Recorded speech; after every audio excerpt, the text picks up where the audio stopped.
Di balik keramahannya, ternyata tersimpan sejuta rahasia dan obsesi yang mengerikan di dalam dirinya.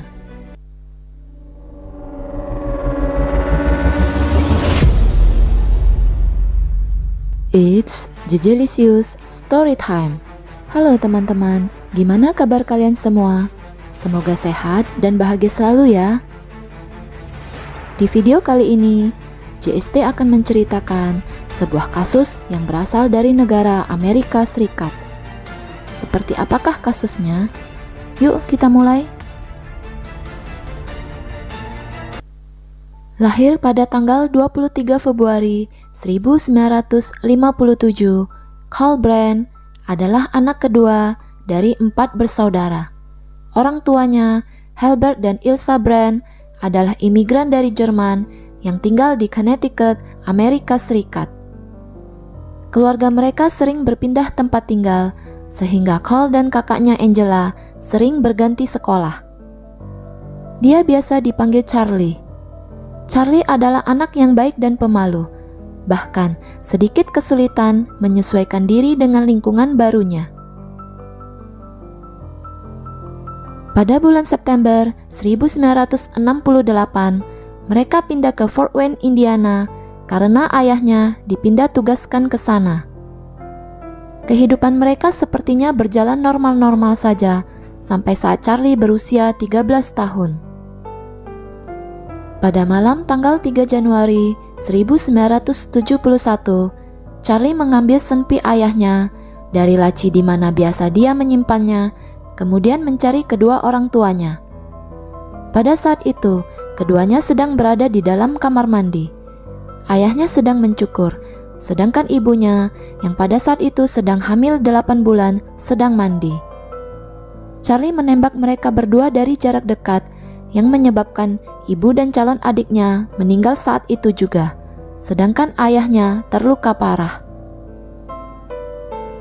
Dia kemudian mencari kakaknya yang berada di kamar dan mencoba untuk menembaknya juga. Tapi sepertinya Dewi Fortuna masih berpihak kepada kakaknya. Senpi yang dibawa Charlie ternyata kehabisan peluru, sehingga sang kakak pun melawan balik. Angela kemudian mencoba menenangkan Charlie dan memintanya naik ke lantai atas, mengambil selimut untuk kedua adiknya yang masih kecil. Saat Charlie berada di lantai atas, kesempatan ini tentu saja tidak disia-siakan oleh Angela. Dia segera melarikan diri keluar dari rumah untuk meminta bantuan kepada tetangganya. Charlie yang mengetahui hal tersebut segera keluar untuk mengejar kakaknya. Charlie kemudian mengetuk pintu rumah tetangganya dan mengatakan bahwa dia baru saja menembak kedua orang tuanya. Ketika polisi tiba, Angela mengatakan bahwa adiknya seperti orang yang sedang kesurupan ketika dia masuk ke kamarnya. Kepada penyidik, Charlie menyatakan bahwa penyebab dirinya melakukan itu semua adalah diakibatkan oleh akumulasi dari berbagai faktor. Salah satunya adalah tekanan dari sekolahnya. Dia juga menyinggung soal insiden yang terjadi beberapa hari yang lalu, pada saat liburan perayaan Natal di Florida, di mana saat itu ayahnya menembak mati anjingnya ketika mereka berdua sedang berburu. Penyelidikan oleh para psikiater juga tidak bisa menentukan apa yang menjadi penyebab dari penembakan tersebut. Dikarenakan Charlie baru berusia 13 tahun, peraturan perundangan di Indiana menganggap bahwa dia masih terlalu muda untuk diadili. Sehingga setelah hanya 1 tahun dimasukkan ke rumah sakit jiwa, pada bulan Juni 1972, dia pun dibebaskan dan dikembalikan kepada keluarganya. Kedua adiknya tidak pernah diberitahukan soal kejadian tersebut. Mereka hanya mengetahui bahwa ibu mereka telah meninggal akibat kecelakaan mobil. Tak berapa lama setelah Charlie dibebaskan, mereka pun pindah ke Ormond Beach, Florida. Setahun kemudian, ayahnya yang telah menikah lagi membawa kedua adik Charlie kembali ke Indiana. Sedangkan Angela dan Charlie tinggal bersama kakek dan nenek mereka. Charlie sepertinya menjalani kehidupannya dengan normal. Bahkan, pada tahun 1984, Charlie berhasil mendapatkan gelar dalam bidang elektronik dan bekerja sebagai seorang ahli radar di Ford Aerospace di kota Astor. Dia kemudian menikah pada tahun 1986 dengan Teresa Terry Helfrich. Angela dan suaminya yang bernama Jim menyuruh Charlie untuk menceritakan tentang masa lalunya kepada istrinya. Tapi sayangnya, tidak ada yang tahu apakah dia sudah cerita kepada istrinya ataupun belum. Ada juga rumor yang mengatakan bahwa sebenarnya istrinya telah mengetahui apa yang telah Charlie lakukan, tapi dia mengabaikannya karena menganggap itu hanyalah masa lalu saja. Pada tahun 1998, mereka menetap di sebuah rumah pantai yang berada di Big Pine Key, Florida. Keluarga mereka harmonis dan hidup bahagia. Semua yang mengenal Charlie menganggap dia adalah seorang pria santai yang baik hati dan pendiam. Tidak ada yang bakal bisa menyangka akan masa lalunya yang kelam.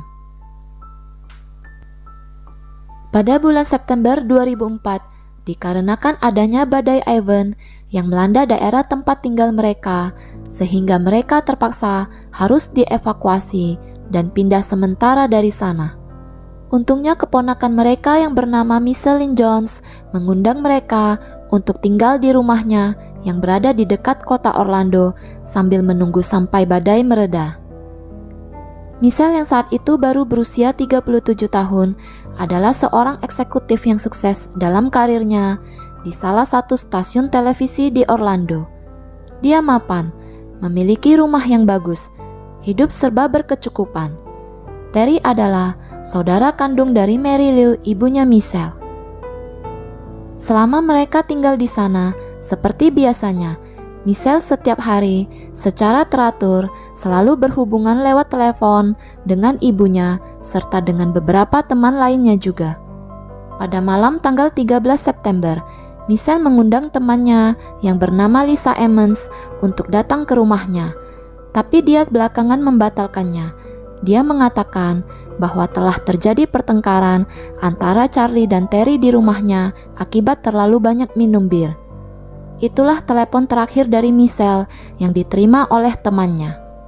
Michelle tidak pernah lagi mengangkat teleponnya sejak malam itu. Hal ini tentu saja membuat ibu dan teman-temannya khawatir telah terjadi sesuatu kepada Michelle.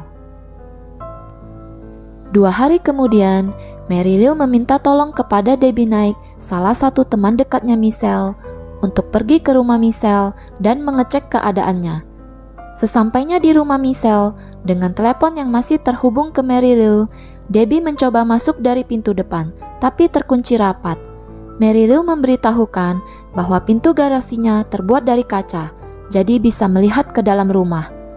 Dia kemudian menghampiri garasi, dan alangkah terkejutnya Debbie ketika melihat tubuh Charlie yang telah membusuk tergantung pada balokan kayu dengan kain sprei yang terlilit di lehernya serta ada sebuah tangga di dekat jasadnya. Debbie kemudian menghubungi pihak kepolisian. Di dalam rumah, polisi menemukan tubuh Terry, istri Charlie, yang terbaring di sofa dengan 7 luka tusukan. Sedangkan Michelle ditemukan di kamarnya dengan kepala yang terletak di samping tubuhnya, serta jantung dan organ tubuhnya telah dikeluarkan semuanya. Ditemukan pisau yang berasal dari dapur Michelle sebagai alat bukti kejahatan tersebut. Tidak ditemukan tanda-tanda adanya penyusup yang masuk ke dalam rumah. Dari hasil penyelidikan di rumah Charlie, polisi menemukan bahwa Charlie memiliki banyak koleksi buku-buku, poster, clipping berita, yang semua isinya mengenai operasi. Dia juga kedapatan sering melihat video tentang cara otopsi via internet. Akhirnya pihak kepolisian menarik kesimpulan bahwa Charlie lah pelaku utamanya sebelum akhirnya dia mengakhiri hidupnya sendiri. Polisi kemudian melakukan penyelidikan lebih mendalam berdasarkan apa yang telah terjadi kepada tubuh Michelle dan juga terkait dengan masa kanak-kanaknya Charlie serta obsesinya yang besar terhadap otopsi. polisi menduga bahwa kemungkinan Charlie memiliki pengalaman lebih dalam melakukan kejahatannya, bukan hanya sekedar perlakuannya kepada orang tuanya dulu. Mereka mulai melakukan penyelidikan terhadap semua cold cases atau kasus-kasus yang belum terpecahkan yang memiliki kesamaan modus operandi di daerah Florida di mana Charlie tinggal. Karena seringnya Charlie melakukan perjalanan selama bekerja, membuat polisi melebarkan pencahariannya ke seluruh Florida, bahkan sampai ke negara bagian lain di Amerika Serikat.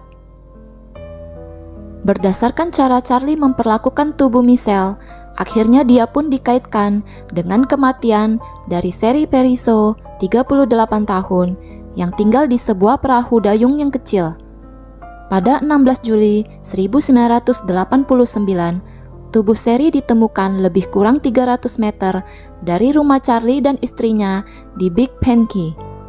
Kondisi tubuhnya mirip dengan saat ditemukannya Michelle. Hal ini ditambah dengan pernyataan Jim Graves, suami Angela, bahwa dulu Terry pernah bercerita kepadanya tentang adanya darah di tubuh Charlie tepat di malam kematian Sherry Periso. Berdasarkan bukti yang ada, akhirnya pihak kepolisian menyatakan bahwa Charlie lah pelakunya. Kasus Sherry pun ditutup pada 6 Mei 2006. Charlie juga dinyatakan bersalah karena menghabisi Darlene Toller pada tahun 1995, seorang kupu-kupu malam di kota Miami. Tubuhnya ditemukan di jalan raya yang sering digunakan oleh Charlie dalam perjalanan ke tempat kerjanya. Modus operandi yang sama juga, seperti yang terjadi kepada Michelle dan Sherry Periso. Tubuhnya terbungkus selimut dan diplastikin, kemudian diikat. Pada selimut tersebut terdapat bulu anjing yang juga ditemukan di bagian belakang dari truknya Charlie. Kejadian yang menimpa Sherry dan Darlene digambarkan sebagai akibat dari pembedahan yang telah dilakukan oleh pelaku. Cerita tidak berakhir sampai di sini saja. Ternyata dari hasil penyelidikan lebih lanjut dari kepolisian, Charlie dikaitkan dengan 24 kasus lain lagi yang terjadi di Florida sejak tahun 1973. Meskipun dia belum secara pasti dinyatakan bersalah atas 24 kasus tersebut, tetapi polisi percaya bahwa kemungkinan dialah pelakunya. Hal ini berarti bahwa sejak dikeluarkan dari penjara, apakah Charlie telah menjadi seorang penjagal yang produktif sejak umur 16-an tahun?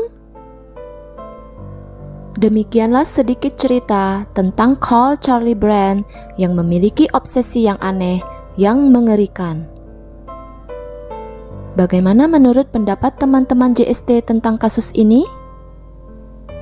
Mungkinkah Charlie yang telah melakukan semua kejahatan seperti yang telah dituduhkan kepadanya? Apakah hanya 26 kasus atau bahkan lebih? Bagaimana itu bisa terjadi tanpa ketahuan sama sekali, bahkan sampai akhir hidupnya? Dengan senang hati, kami akan menunggu pendapat dari teman-teman JST semuanya. Jangan lupa tulis di kolom komentar ya. Mohon maaf jika ada kata-kata yang salah dan tidak berkenan. Apabila suka dengan cerita ini, tolong dibantu like, share, dan subscribe ya. Akhir kata, stay safe, stay healthy, stay at JST. Bye-bye.